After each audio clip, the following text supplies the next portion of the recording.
আর কতদিন চলবে এইভাবে? কবে বন্ধ হবে বেআইনিভাবে ভারতে বাংলাদেশি অনুপ্রবেশ? আবারও রানাঘাট পুলিশ জেলার পুলিশের হাতে গ্রেপ্তার হলো এক বাংলাদেশি। এবার নদিয়ার তাহিরপুর থানার আর খিসমা খেলার মাঠ থেকে অর্জুন হালদার নামে 28 বছর বয়সী এক বাংলাদেশিকে গ্রেপ্তার করলো তাহিরপুর থানার পুলিশ। সূত্রের খবর, গোপন সূত্রে খবর আসে বাংলাদেশি লুকিয়ে রয়েছে তাহিরপুর থানা এলাকায়। এরপরই বিশেষ অভিযান চালিয়ে তাহিরপুর থানার পুলিশ অর্জুন হালদার নামে এক বাংলাদেশি নাগরিককে গ্রেপ্তার করে এবং আজ তাকে রানাঘাট আদালতে পাঠায় তাহিরপুর থানার পুলিশ। কোথায় বাড়ি? মহেশপুর থানা। মহেশপুর থানাটা কোথায়? মহেশপুর থানা ঝিনাইদহ জেলা। আপনি এসছেন কোথা থেকে? কোন কোন কোন দেশ থেকে? আমি বাংলাদেশ থেকে এসেছি। বাংলাদেশ থেকে? বাংলাদেশে কোথায়? ঠিকানাটা বলো তো ভালো করে। ওটাই যেটা বলছি ওটাই। হ্যাঁ বলার একবার। মহেশপুর থানা, ঝিনাইদহ জেলা, গ্রাম পুরন্দরপুর।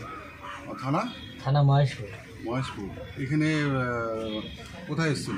এটা এখানে বাবা মুরব্বী হয়ে গেছে, মানে খুবই খারাপ অবস্থা, এই জন্য আমি ঘুরতে এসেছি। 25-30 বছর এসেছে, মনে করেন না থাকার অবস্থা, এই কারণে আমি এই পথে এসেছি। কি কারণের জন্য? আমি বাবার দেখতে এসেছি, বাবার শরীরটা খুবই খারাপ, এই কারণে। বাবা 25-30 বছর ধরে এসেছে। বাবাকে দেখতে? হ্যাঁ, বাবা এখানে আছে। ব্যুরো রিপোর্ট, আরং নিউজ, নদিয়া।